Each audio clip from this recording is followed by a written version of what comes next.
Pokazat ću vam kako da resetujete lozinku ako ste je zaboravili na Windowsu 10. Treba vam butabilni Windows USB ili butabilni Windows 10 CD, kao kada hoćete da instalirate novi sistem.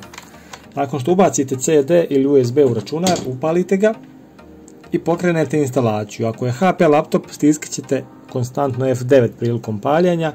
Ako je neka druga marka računara, stiskat ćete F12. Kada vam se pojavi ovaj meni, odabrat ćete taj vaš butabilni uređaj, bilo da je CD ili USB, tu ga prepoznajete, kod mene je USB A data, tako se zove, i potvrdit ću to na Enter. Sada ćemo sačekati neko vrijeme da se pokrene instalacija sistema, ali ne brinite, nećemo instalirati novi sistem, samo ćemo to iskoristiti za resetovanje lozinke. Na prvom ekranu koji se pojavi stisnut ćemo Shift i dugme F10 zajedno i pojavit će nam se Command Prompt.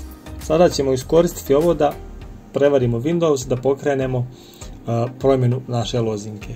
Ovdje ćemo ukucati C dvotočka, jer se na tom disku nalazi operativni sistem. Ući ćemo u folder koji se zove Windows, a ukucat ćemo CD Windows. Sa komandom CD ulazite u neki podfolder. Onda ćemo ući u folder System 32 tako što ćemo ukucati CD System 32 spojeno, Enter. Sada smo ušli u taj folder. Sada moramo preimenovati nekoliko datoteka, pa ćemo kucati ren za rename, a preimenovat ćemo utilman.exe, to je utility manager, nebitno da vas ne zamaram zašto on služi. U nešto slično tome, utilman, pa stavit ćemo recimo 1.exe, znači samo ćemo promijeniti ime aplikacije tako da ćemo joj dodati jedan broj ili bilo šta drugo. Kada stisnemo Enter, to se uspješno obavilo. Sada ćemo ukucati copy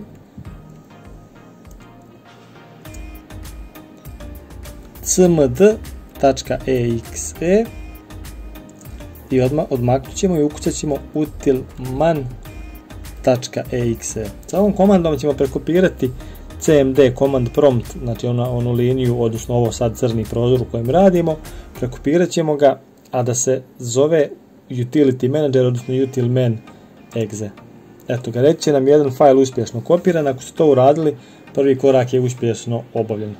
Sada ćemo ugasiti ovo, ukucat ćemo exit, stisnuti Enter, ugasit ćete i ovo i restartovat ćete vaš računar.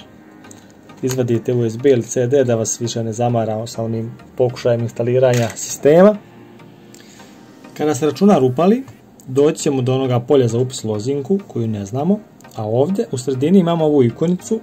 To vam je u stvari onaj utility manager utilman kojeg smo prekucavali. Kada tapnemo ovdje trebali bismo dobiti onu pomoć za prijavljivanje poput one tastature na ekranu i stvarima sličnim tome. Međutim, kako smo mi preimenovali naziv command prompta, kada tapnemo na tu ikonicu dobit ćemo u stvari command prompt, a ne taj utility manager.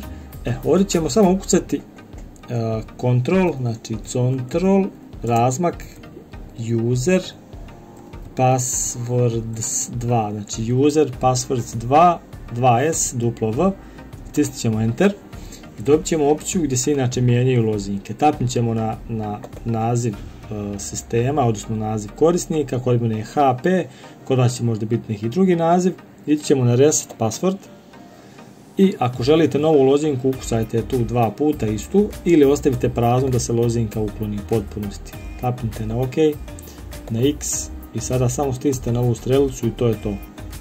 Ako ti je ovaj tutorial pomogao, prijavi se na moj kanal jer snimam zanimljive i brze tutoriale o hardveru i softveru, a svakako bi mi podrška dobrodošla. Hvala!